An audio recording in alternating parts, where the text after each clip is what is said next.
All right, start this thing. 1, 2, 3. There we go.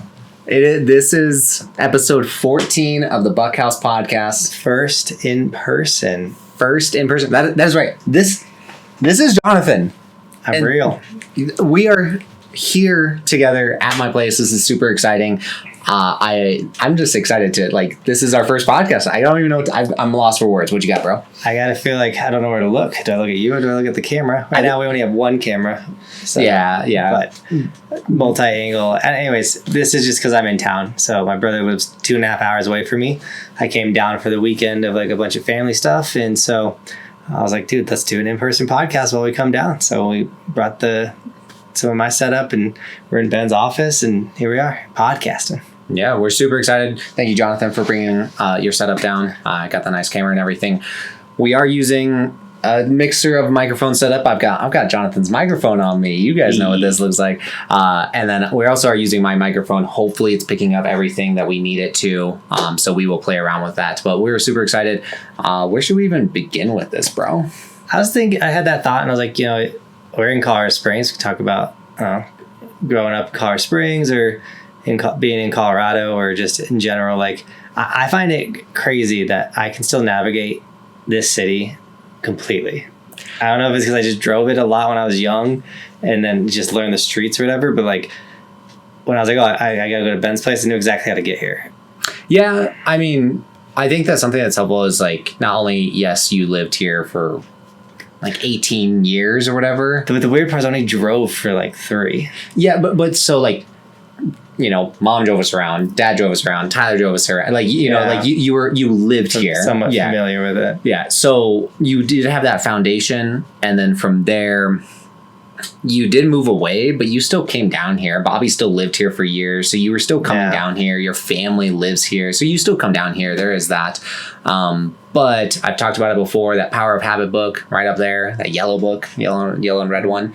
That is the book. And in there, it talks about your daily drive and how your brain can turn off and you just drive, you just coast, right? You're subconscious driving. It's because it's almost like muscle memory. And so your body still kind of has some memory of what that is. It's like riding school marm. It's like riding school marm. It really is, bro. I could probably jump on school marm and be perfectly fine. But it's also what was I going to say? The main roads. Yeah. You can get around that way. Get anywhere from all the main roads. But, yeah. Hey, growing up in Colorado Springs, it's crazy how much it's changed. It's just Colorado in general, because even up in the mountains, it's changed a ton. But our sister lives on the east side, and that's where the majority of the growth is all east. So technically, Denver, Colorado Springs is like Kansas. What do you mean? You go east is just flat, or to get to the rad Colorado, you hit the mountains.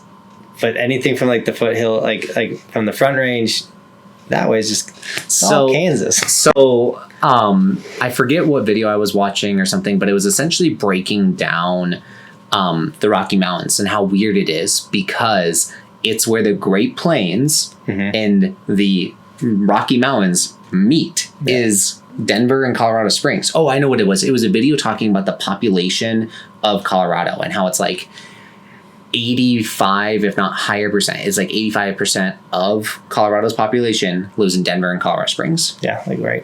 Yeah, right there. All the other towns are small. I mean, Grand Junction is the fourth largest, I think. Yeah, or something. and Pueblo. It's not that big. It's Denver, Colorado Springs, Pueblo, which is ironically literally in a row, and then Grand Junction all the way west. Yeah, and Grand Junction's not that big. No, it's not. I spent a lot of time there wakeboarding, so. I didn't know that you drive all the way out there. 3 hours. 3 hours. If I do wakeboarding in a single day, it's a heavy day, but it's so worth it. It's the most similar sport to snowboarding in the summertime, other than the summer board, the street snowboard. Now that thing is fun, but it's kind of a death machine in a sense. Anytime you're mixing asphalt and speed, you're on a death machine. I was just talking about with the buddy or my colleague. He actually was into skating for a little bit and everything. So Anthony and I would talk about it. And yeah, I was just between snowboarding and skateboarding, I would much rather fall snowboarding. Yeah. Even though I'm strapped to a missile, I would much rather fall snowboarding because I'm deathly afraid of scars and asphalt. Yeah, I'm going to pass on that stuff. Yeah. But shoot, I forgot what we were just talking about. We're talking about wakeboarding, Grand Junction also. Yeah, but, sizes. Oh yeah, but no, yeah, the Great Plains and the mountains, right? It really is like there's just Great Plains like Kansas, and it does slowly go up in elevation while you're getting into Colorado. You get to Colorado Springs, and then it's like Great Plains and the Rocky Mountains. Yeah. And so when you were saying that like our sister lives out east, that's where most of the growth is happening, it's because that's the only place that we can build. We can't going this way. Yeah, we can't build west. There's a mountain there. Only like one way to go. you have to go east. So, but no, Colorado Springs has, I think, tripled in size in the last like 10 years or something. And like, it's so crazy because there's a particular area on Academy. If you guys are familiar with Colorado Springs, you know where Academy is. There's a particular area on Academy where it's from Austin Bluffs down to like Meadowland, which is where Tyler's fire station is. There's been 5 businesses that have closed there. KFC, Old Chicago, Scooters, which is a coffee shop, 24-hour fitness, and then another business, all right there. They're literally, that's like a 2-block radius, and they've all closed down. But if you go up north like 15 minutes, there's dozens of restaurants being opened up and everything. It's wild. Like, it's wild how we're like, businesses are dying and closing, and other businesses are just popping up everywhere. It's crazy. Yeah. Well, the thing that is crazy to me is the amount of food places that are in there. Like, so we went out to eat with my dad and my aunts in town and all kinds of stuff. So me and my family went out to eat, and we were like driving to go to Chili's, and I was looking around, I was like, dude, there's 900 options to eat. They put a Buffalo Wild Wings in front of the movie theater. Like, how'd they even fit that in there? Or in front of the Lowe's? Oh, yeah, down there? Yeah. Oh, yeah. So by the Best Buy. Exactly. Like, all those places are blowing up, and it's like Torchy's. Do you remember Torchy's? Yeah, they're everywhere now. Yeah, but it's so funny because our friend Niall showed us Torchy's in Denver. Like 7 years ago. Like 7 years ago. The only one in Colorado. And then all of a sudden Colorado Springs has like 5 of them. I'm like, where did this come from? Or In-N-Outs and Whataburgers. Those are just everywhere. The big 5 sporting goods where I would go to like look at snowboard gears of is a Whataburger. I think that's going to be the biggest fast food restaurant of all time. Can't imagine. Oh, that one? Yeah. Well, so that one in particular, where that Johnathan's not wrong. A big 5 sporting goods store. So like a kind of small store got turned into a Whataburger. Sounds crazy, but what it is their training facility is at that location. So like there's a second side of the building that's essentially like offices. Got it. That makes it a lot more sense. Yeah, but I was like, who's going in there and eating in a mansion? I mean, but even just in that single stretch of Powers, like, I don't know if you would call it a block, but like it's like in a mile radius, you have like 30 options to eat. And I'm like, dang, Americans eat out way too much. So you're not wrong that like, I think, we've done the Whole30 diet, right? And I literally talked about it. I'm editing last week's podcast, so I was listening to it, and I was like, my health is important to me when it comes to like what I eat and everything. And it's like so many people don't realize that. And the fast food and all this junk that people eat, it's so funny because like I'll go to work and Kirsty meal preps for us, and I do help with that, but she's the main cook in this situation, so she makes us food and it's phenomenal. I take it and we'll all be eating lunch around the same time, so I'll put my stuff in the microwave.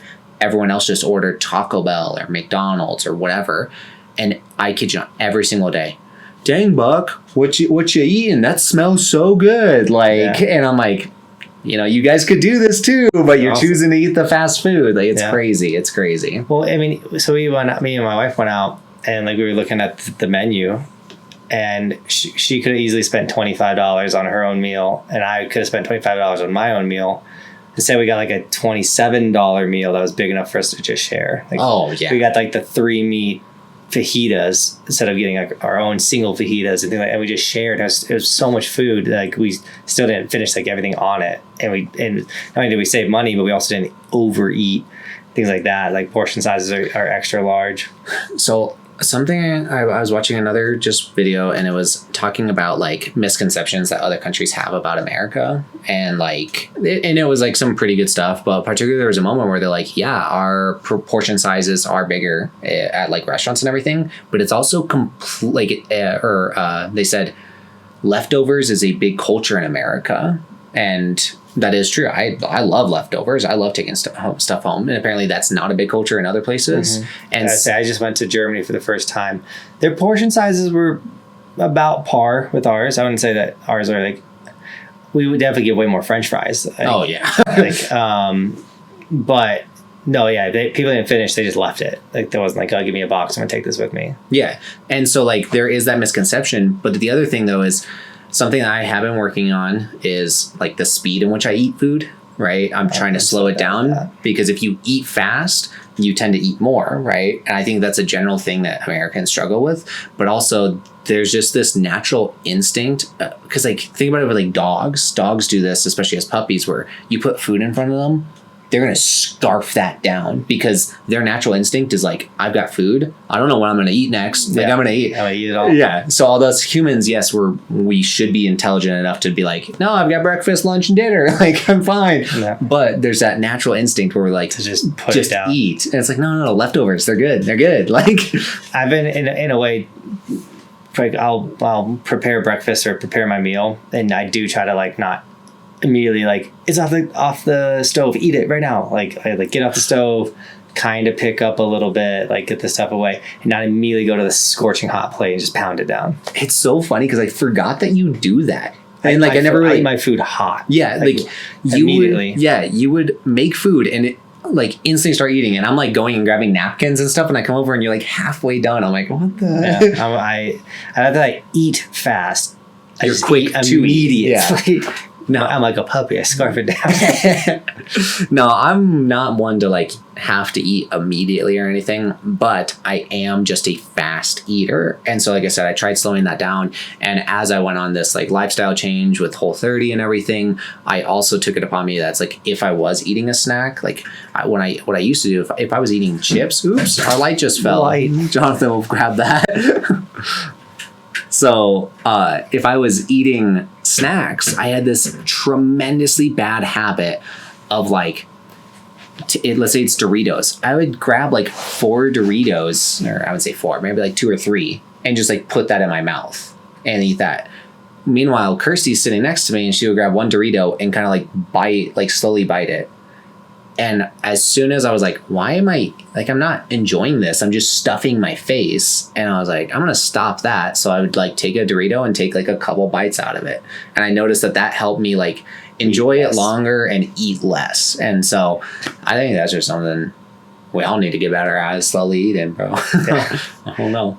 I had a point that I wanted to say and then the light fell. But at the end of the day, what I've learned, that's what I was going to say. When I had less money, I hated wasting food because I looked at food like money.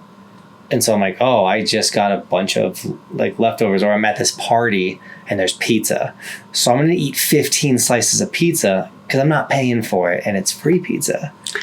And I would like gorge. Now, I don't do that anymore, but I had that mindset of like, I'm at Target working and it's a free food night. They got catering or whatever, and I would go eat an ungodly amount of food because it was free and because I didn't have to pay for it. Dude, free food is the best food, like period. Yeah. And like that's just the way it is, and I don't blame you for that. And I remember those times because they were tough when you were up in the mountains. I remember. Yeah. And when I first moved to the mountains, I was mega broke, like mega broke. So yeah, like. I would do it. Like if I was opportunity to get food, I would take it all. Like and so, should we learn to survive? I can edit this, but are you okay? Should we tell them the Pizza Hut story with the police? It wasn't. We can share the story. So in high school, one of my friends had a relationship with a teacher, and the police he was my best friend in high school, and the word finally got out and everything like that, and they were like, hey, we'd love to talk to you about this situation. And I was like, okay. They're like, we'll take you out to dinner. And I was like, what? Wait, what? This is when I first moved to the mountains. I had like $20 to go grocery shopping for like 2 weeks. They're like, yeah, we'll take you out to like anywhere in Breckenridge you want to go. And I was like, oh yeah, like come on up. Like I love to talk to you guys. So the investigators came up and they took me to the restaurant, and they're like, I'm going to get a whole pizza. What do you want to get? And she's like, I think I'm going to get like another pizza too. And I was like, why are you guys getting full pizzas? They're like, we're going to give you all the leftovers. I was like, what? And where'd you go? Did you get Petros? No, we went to downstairs at Eric's. Okay. Which is, they make pizza too there.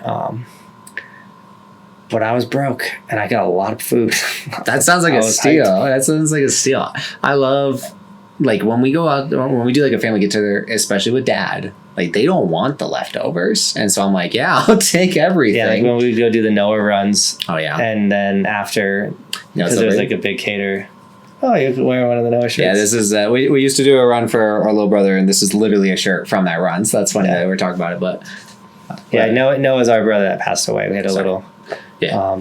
He died very, very young, but we would go do these fetal hope runs every year. It was super awesome. They changed the mission of that run to a different cause, so we stopped going to it. But we would go to Maggiano's afterwards. Always, every year we go to Maggiano's afterwards. And it was more like catered than like individual ordered, so there was always just excess food, and so everyone get to take days of leftovers home. Oh yeah, it was like a buffet style, or not buffet, but like you would choose what food you wanted, and you would get like unlimited of it. Like or a certain quantity. Yeah, certain quantity, but the quantity was absurd, and the food was absurd, and the food was amazing. I mean, we were always a big party, but not like a crazy big party. We'd have like 30 people or something, but regardless, and those times, yeah, we would get so much in leftovers. Always, it was great. But yeah, I think that Americans need to slow down their eating. I'm telling you guys to slow down. You know, talking about slowing down, the traffic light situation here makes me go insane. There's the, like, if you run the red light, they're going to snap your photo and you can get a ticket in the mail everywhere. So, what's this mean? Well, I'm like, things you don't see. Are you getting a ticket or not? Well, no, so, I don't know the logistics or the political side of it, but I do believe that when like the defunding the police happened, Colorado as a whole got hit pretty hard by that. I believe. I don't know. Like I said, I don't know the logistics or anything, but I do know that in Colorado Springs in particular, there's not a lot of manpower for the police. And so you'll see people driving around with plates that are expired from like literally 2 years. Like, and it's because the police don't have the manpower to be pulling any of those people over. And so stuff like running a red light, yes, that is a pretty big deal. Like a cop, if they see that, they'll probably pull you over. But they started implementing automated things around to help people. Oh, I hate it. There's so many. Oh yeah, there's so many. There's a lot, but there's a lot of specific like the intersections I know where they're at ones. Is like, oh yeah, people are gonna run a red light. Yeah, here. But dude, you get hit with those stupid yellows, and all of a sudden you're slamming on the brakes, and the kids are like, "My iPad!" Stuff's going everywhere. My iPad. it's brutal, and so. Not a big fan of that, but I mean, you were a victim of a drunk driver that hit you. Yeah, on the red light. Yeah, that Austin Bluffson Academy section where I told you guys were like the old Chicago clothes and everything. Yeah, I was. It's such an unfortunate situation because Kirsty and I just got married March 23rd. Our reception, I can't remember the exact date, but our reception in Colorado Springs was like late April, and April 18th, so like 3 weeks after my wedding. What I was doing was Ubers, late night Ubers, to try to get extra money just because like we had our wedding and then we got our reception and like we just like there's never a wrong time to have extra money, right? So I was like, I was working 40 hours a week and then Ubering like 20 just to make some extra money. And I'm like, I'm going to do one last Uber. I'm just going to do one last Uber. Going on Austin Bluffs eastbound, and then it tells me to make a U-turn, so I do. So I like double backed through the intersection, everything was fine. So like I drove through the intersection, made a U-turn, started coming back. I had a green light, everything like that. There was even a car to the left of me that was like in front of me driving with like through the intersection, and sure enough, person drove through the Academy intersection and just hit my back tail. And why I'm saying all this is like. The chances of all this happening are like I'm going to do one more Uber. Oh, I got to do a U-turn. Let me turn back around. So there's another car in front of me and this person just touches the back tail end. Quite literally, if like 1 second was like passed a different way. 1 more second. Yeah. Like if I like, yeah, like nothing like that. No, I want to be in that situation. But I remember hearing the noise because they hit my back tire and like the just impact and everything shattered my back window. And so like what I heard was just like, and all of a sudden you're like, and then my iPad. my iPad. No, what happened though was my car did a 360. Yeah. Like I did a full 360. Congrats, man, you've done a 360. I did a 360 on snowboard. Wait, what? And then Yeah, and what's so funny is like I was gonna put some of those photos on the last podcast, but like literally I don't know why I can't put them on I don't know what's going on, but my editing software is not letting me. So I'll try to put some photos here. If I can't, I'm sorry guys, but yeah. So and that person drove straight into a pole and completely totaled their car. They didn't have insurance, and I was just upstream without a paddle. So I was trying to make extra money just to better my life. And now I have got to go and get a car and like a car payment and all this stuff. And it was just like, I had my 2003 Tahoe, older car. It was perfectly like it's a great car. It's but the worst when you lose a paid off old car that's not worth anything, but it's working, so it means everything to you. Well, it's like 2003 Chevy Tahoe with 165,000 miles on it, like low mileage on it, no issues, like no issues with it. Well kept. Like it's the only other owner was our parents. Like it was the perfect situation. No car payment on it, all that stuff, and then now, like I just lost that. And now I need to. I have that feeling with my FJ all the time. I'm like, dude, hopefully no one smokes my FJ. Obviously, it's a insurmountable thing. Like you can't replace that FJ because like they don't even make it anymore. Yeah, like replacing so I haven't necessarily given up on my dream. Which speaking of which, but this is my dream board. You see in the dead center, there's a FJ. Like I want an FJ. I love FJs, but finding an FJ with the appropriate amount of miles with the right price is like it's just not possible. It's just not possible. Unless you know me. But so, I got an FJ with low miles. I was just gonna say though, it's like if anything happens, like you can't necessarily like replace that kind of experience. But the one thing I didn't have that I will never do again, if you don't have full coverage on a vehicle, uninsured motorist, like it's like 15 extra bucks a month. I do you need to have to get that. I say I do want to like fix up some stuff on my because you'll get renter's insurance or you get like car insurance for the vehicles. Normally when you get those, you just got the new vehicle, so you're like trying to get what you need to get covered, but you're not trying to go like hammer time on it, things like that. So like I definitely bet I can like upgrade some of the stuff on our vehicles and just make sure. Are you saying like the insurance stuff? Like the insurance stuff, make sure we're like more covered. Even like I've actually had to use my renter's insurance because I had someone break in my place and steal some stuff. About that. Yeah, so like I think my renter's insurance is, I think it's at like 50,000 something like now, and it's like definitely we should probably bump that up. I think mine was pretty high. I say pretty high. I remember these numbers when I was like single, living like it's just me. I think I did have like a $50,000 or $60,000 renter's insurance as well, but that's because I was reselling, so I had my entire inventory. So I just wanted to back that up, and I also had like my inventory's posted, right? So I'm like, hey, this is posted, but it's gone. Like I've got proof to like kind of back that up. So I had like higher insurance for that purposes. So you got to like adapt to the life that you have, right? Between all the stuff that you have. So the wildest thing is when I got robbed, the dude stole my change jar. Like the bucket of change. But back then I was a psychopath, and I calculated, not really, I had a change lid that I would put the money in and it counted it for me. And then I also would document it in a notebook. So I actually had the physical like documentation of like how much money was taken in this random change jar. It's so crazy because it's like I know the lore behind that, as in like you were collecting change and you were keeping track of it. And so what Bobby did was Bobby bought you one of those jars that counted the coins for you, and she like decorated it and everything. And then you sat there one night putting all the coins into like. Literally, I did it. Yeah, I was a psychopath. Yeah, but I don't know. It was like something I enjoyed. It was like in a way a hobby. And then every year at the end of the year, I'd take that change jar and I'd buy my season passes with it.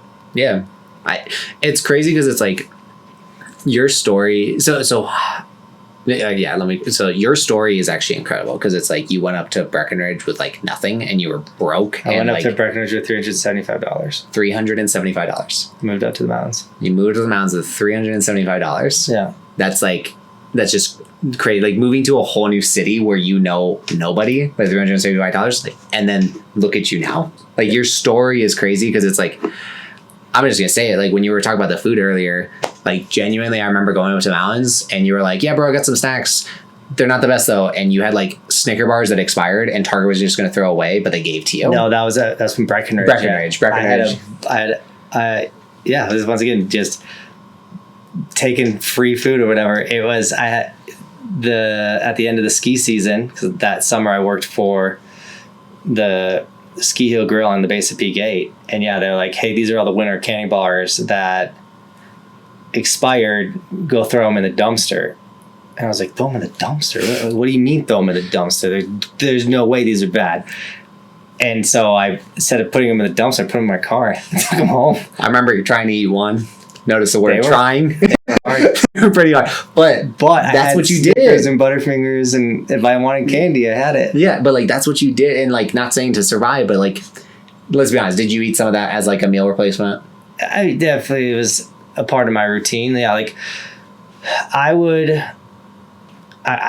literally, so I would get my paycheck, which if I broke $500 in a 2-week paycheck, I had a killer week or 2 weeks. And my rent, so I moved up into the mountains and got a 1-bedroom apartment and shared the bedroom. And the bedroom was no joke, probably the size of this bedroom. It really was. It really. So we had a twin bed. It was actually the same shape. Closet. I had one side, Jeremy had the other side, and there was the door and the bathroom and then the other room. It was like the smallest apartment. It was $750 for it. So me and Jeremy split it. So it was $375 per person. I'm like thinking about it, and it's like quite literally my apartment layout that we're in right now is essentially the apartment layout that you had without my kitchen and living room. Mm-hmm. Like where you have the bathroom, this bedroom, and then this room right here was my living room. Was your living room and kitchen. Mm-hmm. But it's about the same square footage as what you lived in with 2 people. No, at one point you lived there with 3 people. You let John T. I let John T. stay with us for like a couple months. Yeah, you did what you had to do, and like look at you now, bro. That's the thing is like so many people are not willing to do what they have to do. I talk to kids all the time. Like, I want to move to the mountains. I'm like, yeah, dude. Like, find a roommate and get a 1-bedroom. Like, oh, I have to have my own room. No, you don't. Like, so many people like I always say like, you only get in life what you have to have. I had to snowboard. Like to me, it was like what I wanted to do. It was like what was the most important thing to me. I just needed to make it work. And so, especially the first 2 years I lived up in the mountains, I made it work. And then I got the job at Target, making $11 an hour, and I was rich.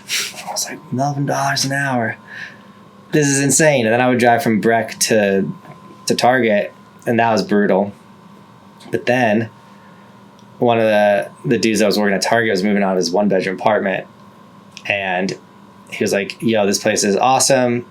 It was a lot bigger than my current, like the other one I was doing. It was $600 a month. I was like, wait, I'm making $11 an hour and my rent's going to $600, and that the kitchen, you like walked in from the kitchen and there was like this weird nook area that was kind of meant for like a kitchen table. And I was like, oh, I'm gonna put a tarp up. I'm gonna rent that space out. Yeah, because there was like the little nook for the kitchen table, and then like next to where essentially what created the nook was a closet. Yeah. So you so like created a room. I made a room, which made my kitchen really small. But I rented that nook out for $300. So then my rent went to $300. So all of a sudden I was paying $75 less in rent, and I was making more money at Target, and then I was rich. You're gonna keep saying that. So rich and killed it, and we got to work at Target. But no, like when I lived in that first place in Breckenridge, like I would get, because I also lived in Blue River, so I had to drive all the way into town. I had my own phone, all that type of stuff. So by the time I paid all my bills, I would literally have between $20 and $50 to go shopping for groceries for 2 weeks and get gas one time for the 2-week span. And I stopped skateboarding. I was like really into skateboarding. I was getting really good at it. And I had to stop skating because I couldn't afford to go to the skate park. And because I lived in the mountain, like my road was a dirt road, so I couldn't skate. So I had nowhere to skate, and I couldn't afford to go to skate. So like I lived in the mountains for 15 years, but my first 2 years of the mountains was actually like this very unexploring time because I couldn't afford to go do anything. So I just, like I'd hear like, oh, A Basin is open, but like I wouldn't start working at Breck until it was usually like Thanksgiving time. It was like when they would like, all right, now we're having a bunch of people because now the season's getting busier, so we need people. So like I wouldn't have a pass until like that time of the year. And so I stayed in my house and competed and just did Halo stuff. Let's just take a moment to like kind of realize what you said. You were so broke that you couldn't go skateboarding, which, assuming you got a skateboard, is completely free. but you weren't able to afford to like drive to, like that is like that's the situation you were in. You couldn't go to a free place. Yeah, and the thing that like sucks now is like if I was in that same place now, there's a free bus route that goes there. Of course. Like, after the fact. That's the thing. But like, once I did what I needed to do, I made it work. And I wouldn't be as resourceful as I am if it wasn't for those really hard struggle times. So like for anyone that's in a really hard, tight, things aren't going your way struggle time, embrace it and learn from it, because I look back at those times, I'm like, dang, like I remember only being able to buy eggs, cheese, tortillas, chips, and I would make multiple meals with the same things. So I could make scrambled eggs, or I could poke a hole in the middle of my bread and crack the yolk in it and make like a toast egg, or I can make cheese chips, or I can make a burrito, or I can make a cheese roll up, and like it's the same food just made different. You were the Taco Bell of your house. Because Taco Bell literally I was Taco Bell breakfast before. Taco Bell breakfast. If we're being honest, Taco Bell is the same food wrapped in different shapes and sizes. Like that's all that Taco Bell is. That's so good. I mean, that's why I love it so much. It reminds me of the golden. No, but if I had a killer paycheck, it meant two things. If I broke that $500 paycheck, I could go all the way to Frisco, which is a little further down the road. So I could drive all the way to Frisco. I could get Taco Bell, and I could get a 24 case pack of Mountain Dews, and I could have one a day. Dude, I'd come home from work and have it in that mini fridge. Right? I lived out of that mini fridge because the apartment had a mini fridge, but there was two of us. So Jeremy got the apartment's mini fridge, and I had that mini fridge. And I was all my groceries, but I would pull out a freaking ice cold. I still can feel it. The crack in the it was the best. So I was just talking with Chris about this. Not that it would change my purchase because I don't drink soda or anything, but so what Jonathan's referring to is if you go to Walmart's, and I think Sam's Club as well, but pretty much Walmart, you can get a 36. You said 24. It's a 36. Is it 36? Yeah. It's 12, 12, 12. I remember. 36. It's like a big square. Yeah, it's a big cube pack of sodas. But you can only do that at Walmart. You can't go to that Target. You can't do that anywhere else. You have to go to Walmart to do that. They got to sign an exclusive deal. And so that's what you're referring to. But the problem is that they don't sell sugar-free versions of those. No, they're always sugar. And back then I drank the sugar kind. Yeah, you did. But it's like nowadays, like you can't benefit the same, because we don't drink sugary drinks. I try to stay away from even the zero sugar sodas. I like always, it's a double-edged sword, right? You get the sugary soda and you're going to get fat because you're drinking sugary stuff. And like also it's just not good for you. Or you get the zero sugar option and you're not drinking any sugar, good for you, but you're drinking other crap, like let's see you got a low carb monster right here. Yeah, but you're drinking. I'm gonna try to find caffeine, sugarlose. Yeah, like that's the sugar you're drinking. Yeah, that's what I find to be mind blowing is that it's like. Everything that says zero sugar on it sugar. Well, it has a sweetener in it, right? And it's like some other form of sugar and some non-natural version of sugar. It's some like chemically advanced thing. So it's just like, you're still drinking something that has a sweetener in it. And one's like the fake stuff's probably worse than the real stuff if we're being honest. But like I said, people care more about their physique and the way that they look than what they're putting in themselves. The chemicals that they're putting in. So.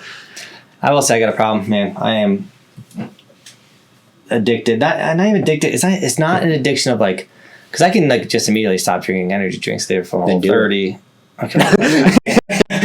But the way I was explaining, like going to that mini fridge and getting the Mountain Dew and cracking it and it being like a release. This is probably how like smokers feel. This is probably how people that do drugs feel. So you were addicted, but so you were addicted and you were addicted to the soda, but it was the experience. It's the routine of you going and grabbing it and doing it. And like one thing that struggles with smokers is not only are they losing like the nicotine and the tobacco and everything like that, but also they're losing that habit of the oral fixation. That's what it's called, oral fixation. And so that's why they say like chew gum and like do this or do whatever, because it's feeding that routine of them like doing that. So you were addicted, bro. Still am. I like my energy drinks. I like to sip, and it's from gaming. It's from playing video games where you crack a Mountain Dew and you're playing the game and you die. Take a sip.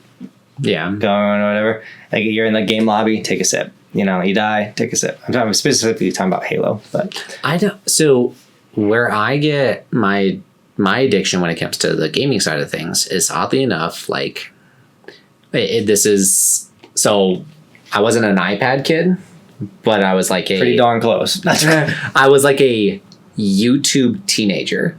Like YouTube became very big, and I was watching YouTube the entire time. We talk about all the time of like Julian Smith and like Philip DeFranco, but like early Philip DeFranco, right? Mm-hmm. Like we watched that stuff, and like Smosh and like all that early on stuff. Like I remember watching all that stuff, but when I was in high school, that's when like YouTube started like really ramping up. Yeah. And so like I always was watching YouTube, and I hate my addiction to YouTube. I do, and I've been able to, because I'm more busy now, I've been able to combat that. But I still like, I've got a video waiting for me to watch, but it's like it's posted by a video company, and it's like 16 things you're doing wrong for your YouTube channel. Like that's where I'm addicted to it now. It's like I'm watching stuff to help me grow.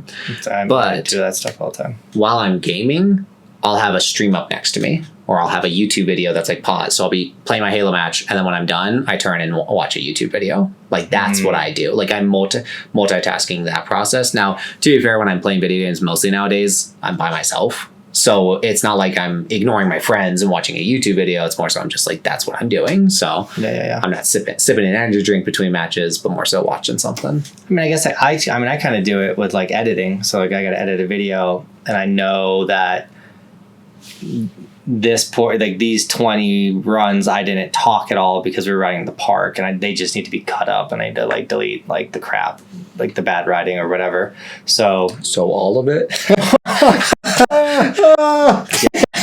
Yeah. For some people, yes.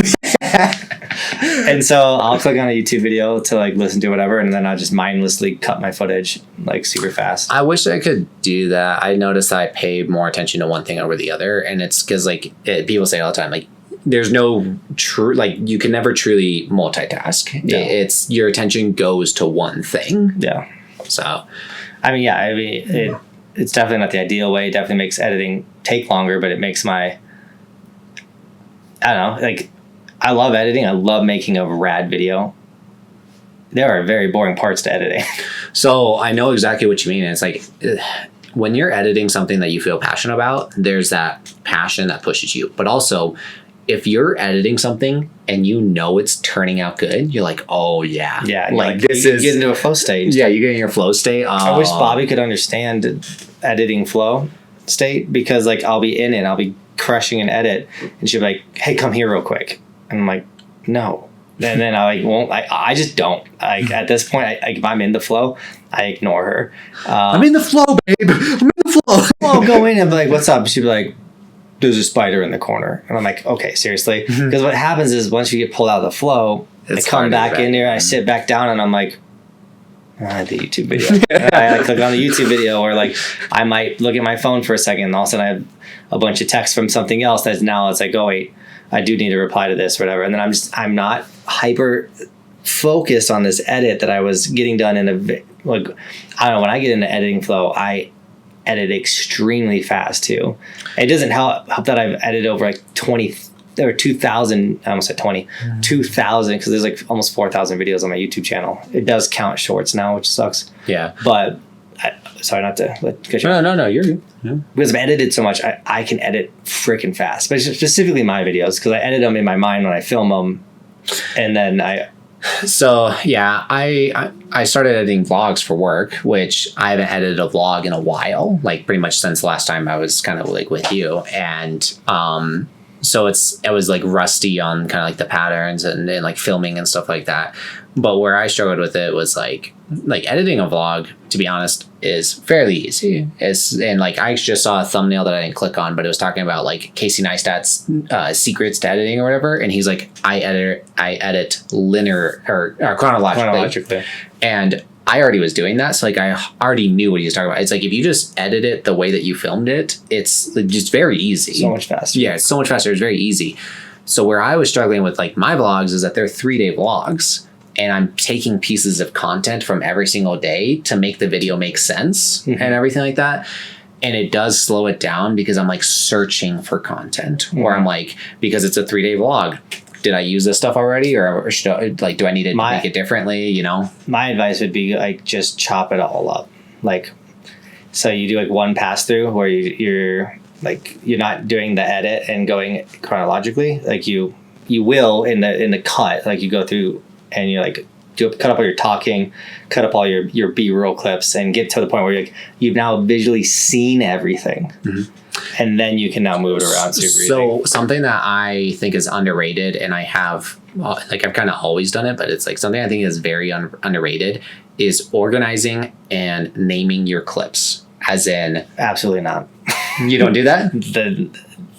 Okay. Well, I guess here you do film a lot. Like you've got a lot of clips, right? Because it's like 5 minutes here, stop recording. 5 minutes here, stop recording. Like it's a lot of clips, but it's like if you've got maybe like 20, 30 clips or something like that, and you're not editing every single day, like if you're wanting to make it the best, and especially like I've got a colleague that helps me, or I say helps me, he works with me. So it's like if I sit there and spend the 20 minutes just like clicking on the video and being like, okay, what is this? Oh, I remember filming this. Like that's what this is. And just like fill in that information.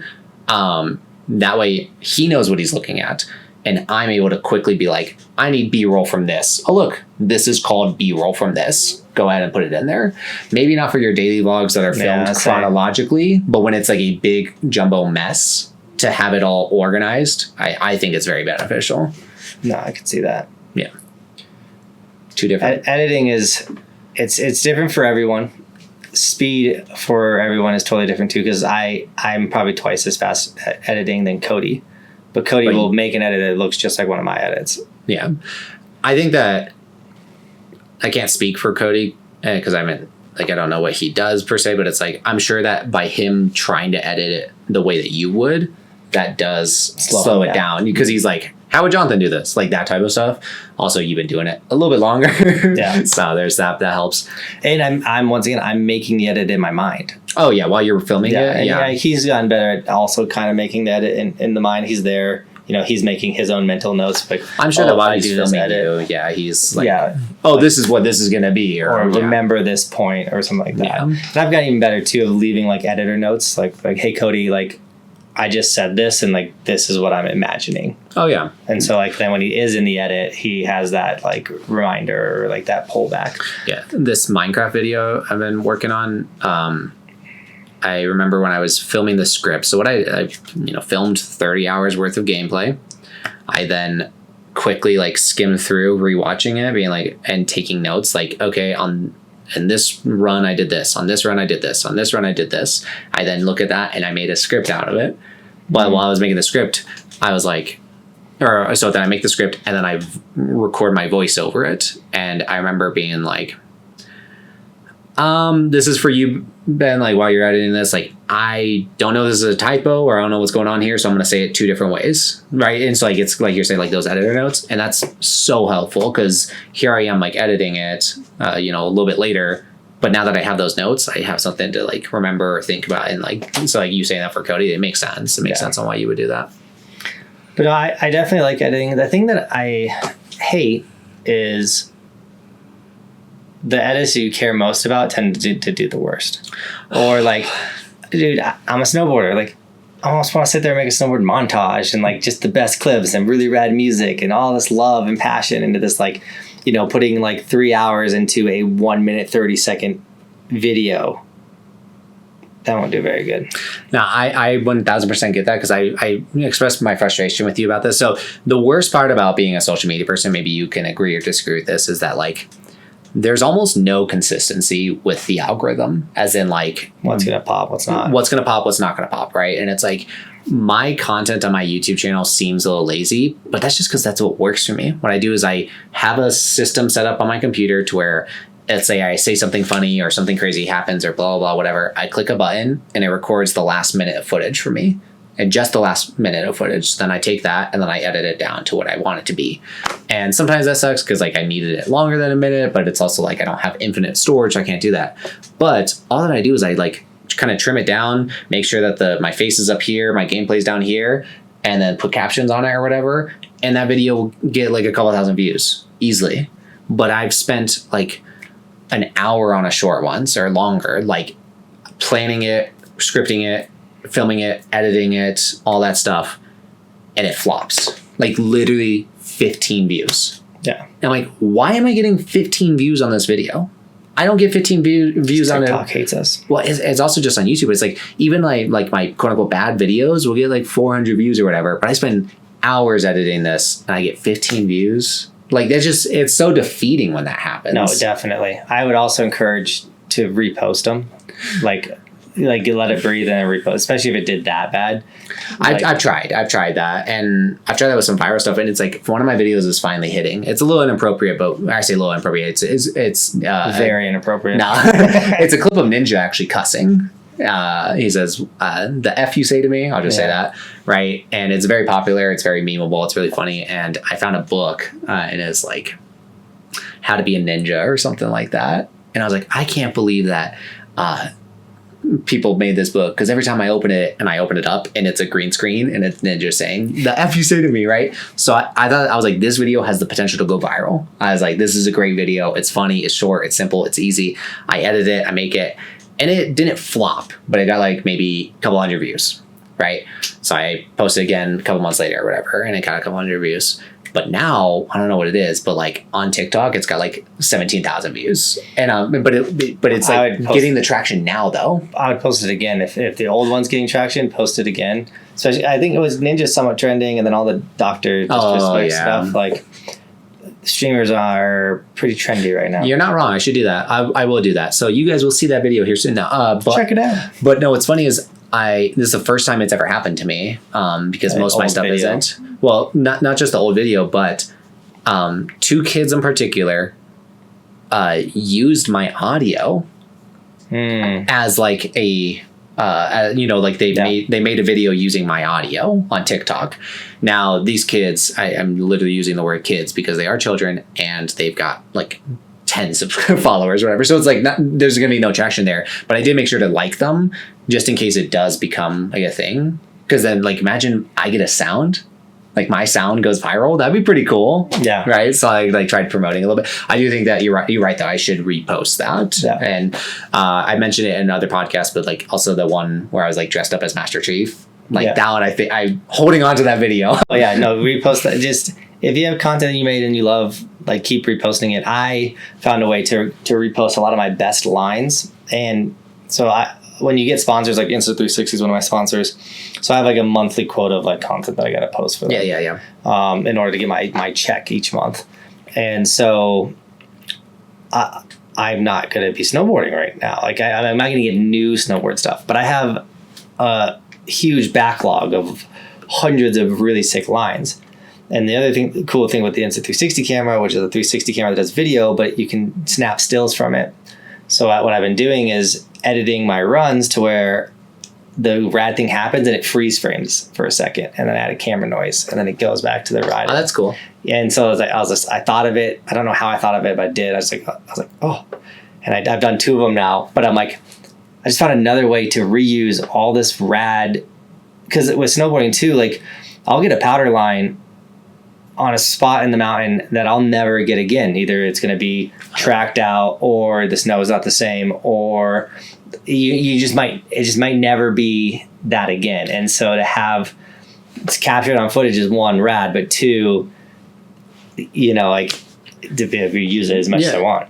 So I think that being able to repurpose your content is really good, but it has to be different. And like that's what you're doing. And I think that's great. Something that I want to play around with more is that, and I have, but like the Insta360, shout out them. They don't sponsor me, but on their app, you can do those AI edits. And I need to play around with them more too. Yeah. And maybe we can talk about that. But like, I've got this video just waiting, and all I need to do is add audio to it. But I try my Astro ear cups. Astros are the headphones that Johnathan and I both use. My ear cups, they like disconnected, like it like ripped, and I was like, that sucks. So I bought some replacement ones off of Amazon, and in it had like a little piece of paper. It was like, share us on whatever, and we'll like feature you.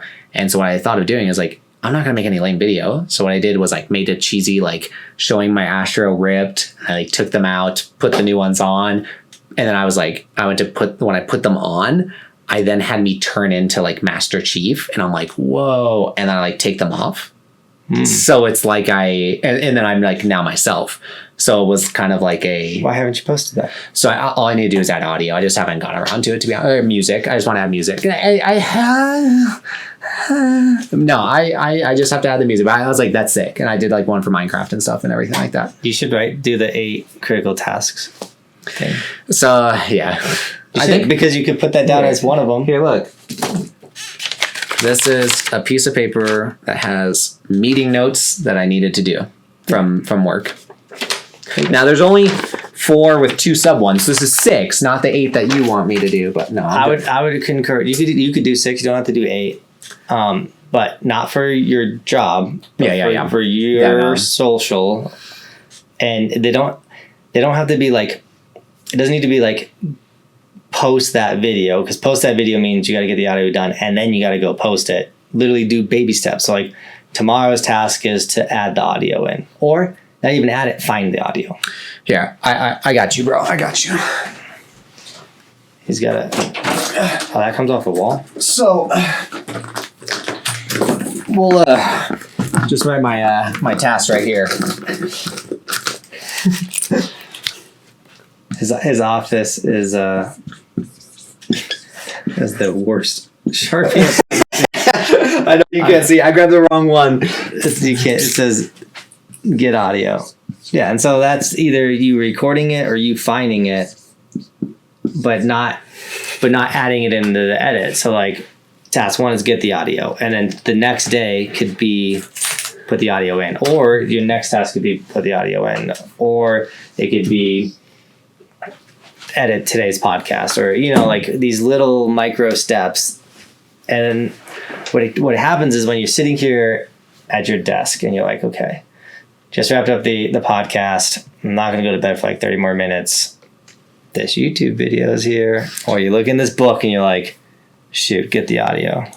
Okay, and then you go get the audio instead of... So something I have been working on and I have been taking action on is and we talked about this, like if I think of a video idea, I need to do it. And we talked about it, like list of video ideas. I got a bunch on my phone. You said like 1,000, or you got a ton. Ungodly amount. So it's like, but it's just like when I think of it, I just need to take action on it. And so like I thought of that video idea and I did take action on it. And I just have it kind of got thrown on the back burner and it's just sat there and it's just sitting there burning. It's just burning, and I just need to take it off the back burner and go take care of it. So I just got a new video title. It's funny because not only will it be like video ideas, but like video titles. Well, I've seen so many things. Like I've been doing so much research, and they say that like a video can start with a title. Like it can start with a hook.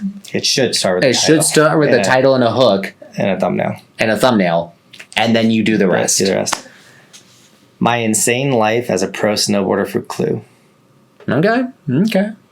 I like it. The clickbait. No, it's not clickbait yet. No, it's not. Because Clue sponsors you. So I'm a pro snowboarder for Clue. There you go. I think, so what I was going to get at earlier while we were talking about your journey was like, do you remember those Draw My Life videos? Where it was like YouTubers would, and they eventually started paying somebody it was a particular person to like draw it. And because it was literally drawn, it wasn't animated, it was drawn. Mm-hmm. And I think that was cool, but it was like showing off their life. And the one that I'm instinctually thinking of is Ryan Higa's. If you guys don't know who Ryan Higa is, that's a problem. He hasn't made videos in forever. He's essentially retired from YouTube. He streams on Twitch. He streams on Twitch like every single day. So he still is doing that. Yeah, so he still is around. He plays Valorant a lot and Minecraft. League of Legends every now and then, I think. But anyways, Ryan Higa is one of the biggest names on YouTube. Like if you don't know him, go check him out. But for him, that was like a Draw Life. He was the most subscribed at one point. He was. But he did a Draw My Life, and that's just one that's like always stuck with me and stuff. And like I think that it could be cool to do a Draw My Life because 1, I've done YouTube for a very long time. 2, paying someone else to draw it would be cool. Yeah. To time lapse it. But it would be such a different video for my channel. And that's something that I want to do, is do more different videos, if that makes sense. Yeah. That's something I'm trying to focus on this summer, is make a lot of content that's just different. So I don't think that the current YouTube meta is designed for Draw My Life, which is why they're not really popular anymore. I remember there was a point there is like a trend, you know. Yeah, but I remember like every YouTuber was doing it at one point. Every YouTuber was, but no one's done it in a while, which then opens up a door to bring it back. Let's bring it back, guys. Draw My Life. But no, like genuinely, because it's like we both have had two completely different lives, to tell you the truth, although we're brothers and everything. Two completely different lives. You moved around, and like you had different upbringings, and you had different school difficulties, and like all this stuff, and then you moved up to the mountains and had a difficult time, and you fought through that.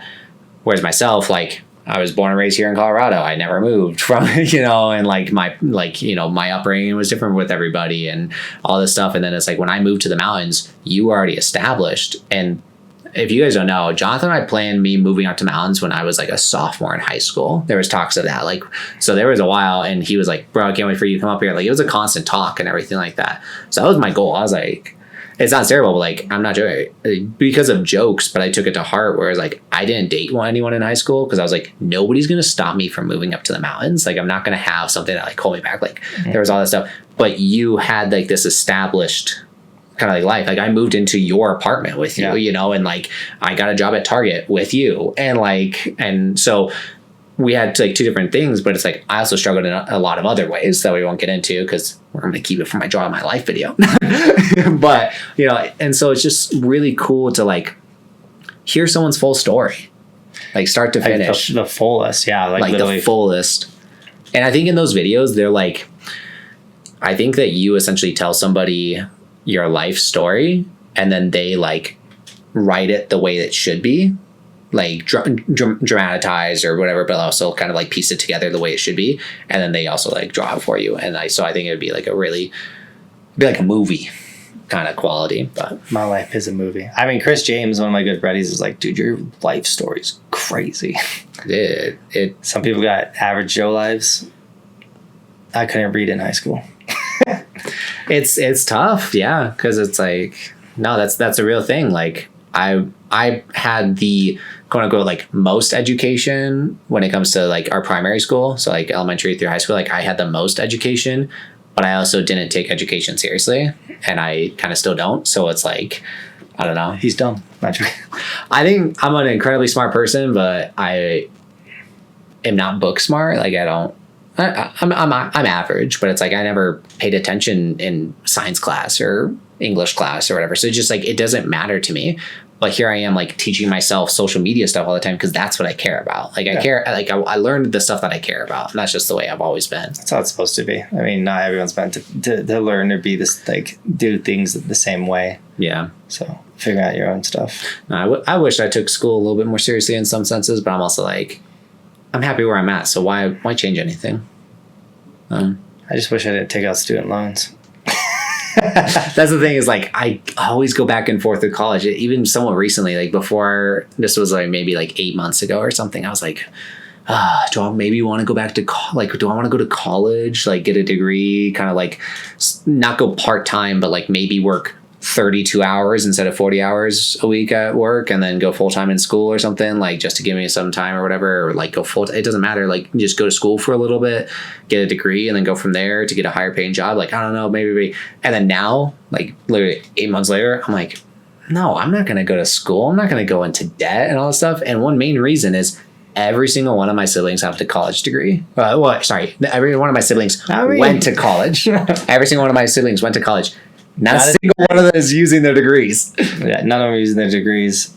And so it's like, why do that? And I have three classes, not 3 credits, but I have 3 classes left to get my bachelor's in criminal justice. I ain't doing it. You should do it just to do it, bro. Everyone's like, you should finish it. That's like hundreds of dollars, if not thousands of dollars.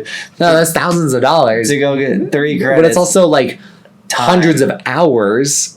And you're just like, getting the credits and doing this, it's just like, nah, I ain't going back. I ain't working for anyone ever again. That's 100%. But, and like, I don't know. I kind of thought of it. I put scenarios in my head, as a lot of people do, and I was just like, if somebody were to, I say somebody, but it's a particular person. I was like, if this person comes up to me and like kind of belittles me or whatever, and it's because they got their college degree or whatever, I'll be like, you know what the difference between us is I want to learn about something, so I went and figured it out, and I still am figuring it out. I'm learning progressively. You wanted to figure something out, so you paid somebody to teach you. That's the difference between us. I'm terrible. So no one's ever come flex their college degree on me. No, it was a very, I guess, it was a very specific situation. So it's not that it's like, yeah. I have had people like flex their degrees though. And it's just like, I don't care about your piece of paper. You can wiggle that around as much as you want. You paid for that. That's all that you did. No, they're paying for it still. Yeah, true. With their student loans.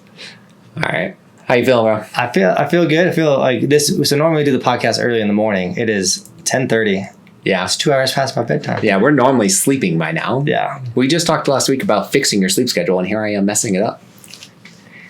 Yes. But it's fine because tomorrow we're going to mess it up with a brother night anyways. So all the bros are going to get together and go do something and stay up late. So this is me actually getting ready for that night. Like stay up late. Yeah. I'm prepping you. Prepare for the next night type situation. But then after this weekend, this is like the last weekend of like the kind of chaos in my life. And that's like, okay, now I can like get back into a summer routine. And my ankles actually, by the way, starting to feel decently better. Like it hurt to swim. Like things like I didn't know that hurt you to swim. Yeah, it hurts to swim. Like, so it's still not there, but I can do stuff. I don't limp anymore, and I walk. Like, I kind of like we went swimming this morning. I completely forgot about it. Yeah. I completely forgot about it. Yeah, you look fine. Yeah, but like I tried to like swim across the pool once Bristol got out. I was like, oh, I'm going for a lap, and I couldn't use my foot to kick. So like it's not there yet, but once again, after this weekend, I can finally start that physical therapy and all the other stuff that I need to do to get back up and going. And next weekend I will go snowboarding, even if I like show up in like 50-50 and just kind of like talk about being wrecked still. But on the note of like making rad videos, I do want to make a video on like how I recover from injuries and like get back on snow pretty quick. Yeah. I do the Aaron Rodgers method. Ayahuasca. Dark therapy. Dark. I put myself in a dark room. Honestly, when you said that, I thought you were talking about the Bears game, the first game, the opening game of the season where he got hurt and came back, and he got super drugged up and came back. I was like, do that. I say like 800 milligrams of ibuprofen, an energy drink, and a little bit of adrenaline will get you through anything. I will pray for your liver. Probably should. It's not from alcohol. It's not from. Jonathan's just consumed a lot of ibuprofen in his life. I know that for sure. And energy drinks. And Mountain Dews. And liquor. No, that's You didn't drink that much. Not when I was younger. I definitely, after hiring Cody and meeting Chris James. This is Cody's. No, that's funny. But let's wrap up the podcast. Thank you guys for coming. Thank you guys for watching. Liking, subscribing, commenting down below. We appreciate all this. This is our first in-person podcast. I think it was a little all over the place, but I think it was a lot of fun. And thanks for the steady growth. I think we're like 112 subscribers or something like that. Yeah. Like steady growth. Again, like 200-ish listens on an episode, which is wild. And I just want to throw it out there. Our analytics say, I'm pretty sure it's about like 45% of people are subscribed to us. Hey. The other bit are not. So what are you doing? Welcome to YouTube, bro. Subscribe. Well, soon it'll be 80-90% aren't subscribed. That's what. Yeah, but I'm just saying, why? Like, isn't what we're on YouTube? Isn't what we're supposed to say? Why aren't you subscribed? Yeah. What are you doing? Hit the subscribe button. But seriously, guys, this is a blast. We're gonna try to make this happen anytime we can. Anytime we can do it in person, we will try. Ben's coming up to the mountains, we'll do one, or if I'm coming down, we'll try and sneak one of these in. And bro, we can dab it up. Yeah. All right. Peace, guys.